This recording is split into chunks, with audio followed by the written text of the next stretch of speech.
ഒരു ഷോർട്ട് റൈഡാണ്. രാവിലെ പോയിട്ട് വൈകുന്നേരം എത്തും. ഇവിടെ ഒരു അടുത്താണ്. ഞാൻ മാത്രമല്ല, എൻ്റെ ഫ്രണ്ട്സൊക്കെ കൂടെ ഉണ്ട്. അപ്പോൾ പോകുന്ന വഴി കാഴ്ചകളും നമുക്ക് വഴിയെ കാണാം.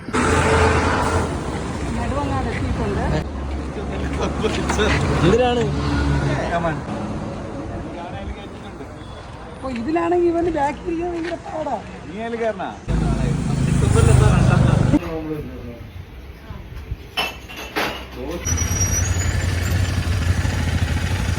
എന്താ നിർത്തിയേ? അപ്പോൾ ഇപ്പം വാഴവന്തോളി ചെക്ക് പോസ്റ്റിലുണ്ട്. ഇപ്പോൾ പെർമിഷനൊക്കെ എടുത്ത് നമ്മൾ മുന്നോട്ട് പോകാൻ പോവുകയാണ്. കുറച്ച് ടൈറ്റാണ് ഇവിടുത്തെ പെർമിഷൻ.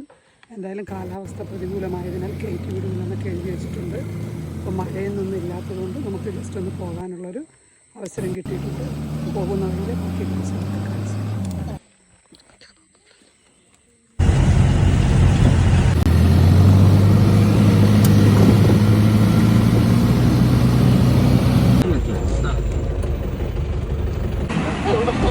എവിടെ നിന്ന് വന്നത് ഇപ്പോ കോപ്പ്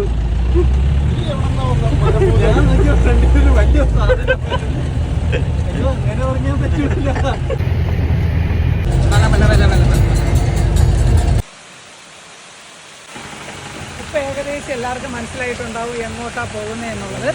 നേരെ പോകുന്നത് ബോണക്കാടാണ്. പോകുന്ന വഴിക്കുള്ളൊരു വാട്ടർഫോൾസാണിത്. അഗസ്ത്യാർകൂടം പോണ റൂട്ടാണിത്. നിറയെ അട്ട കാണാൻ ചാൻസ് ഉണ്ട്.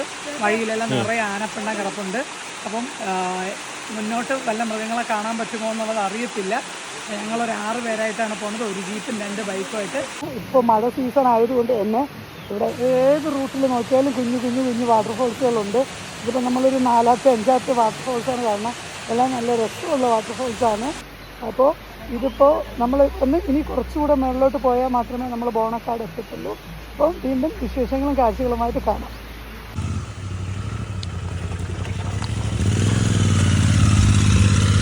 അപ്പം ഞാനിപ്പോൾ ഉള്ളത് ബോണക്കാടാണ്. ബോണക്കാട് നമ്മളെ മുത്തുച്ചേട്ടൻ്റെ സഹോദരിയുടെയും കടയിലാണ്. ഇവിടെ വന്നു കഴിഞ്ഞാൽ 5 സ്റ്റാർ എന്ന് പറയുന്ന കടയാണ് നമ്മളെ ഈ മുത്തുച്ചേട്ടൻ്റെ കട. നീതു ഇല്ലേ? നീതു. അപ്പോൾ ഇവിടെ ബോണക്കാട് അഥവാ ആരെങ്കിലും വരുന്നുണ്ടെങ്കിൽ ഇപ്പോൾ മേളിൽ പ്രേത ബംഗ്ലാവിൽ കയറുകയാണെങ്കിൽ ഇവിടെ വന്നൊരു ചായയും കുടിച്ചിട്ട് മേളിലോട്ട് പോകാം. എന്നിട്ട് ഉച്ചയ്ക്കുള്ള ഫുഡൊക്കെ പറഞ്ഞിട്ട് കഴിഞ്ഞ് നമ്മൾ തിരിച്ചു വരുമ്പോൾ നല്ല നാടൻ ഊണ് നമുക്ക് ഇവിടെ നിന്ന് കിട്ടും. അപ്പോൾ പിന്നെ ഈ ബോണക്കാട് വരുന്നവർ തീർച്ചയായിട്ടും ഈ നീതു സ്റ്റോറിൽ വരിക.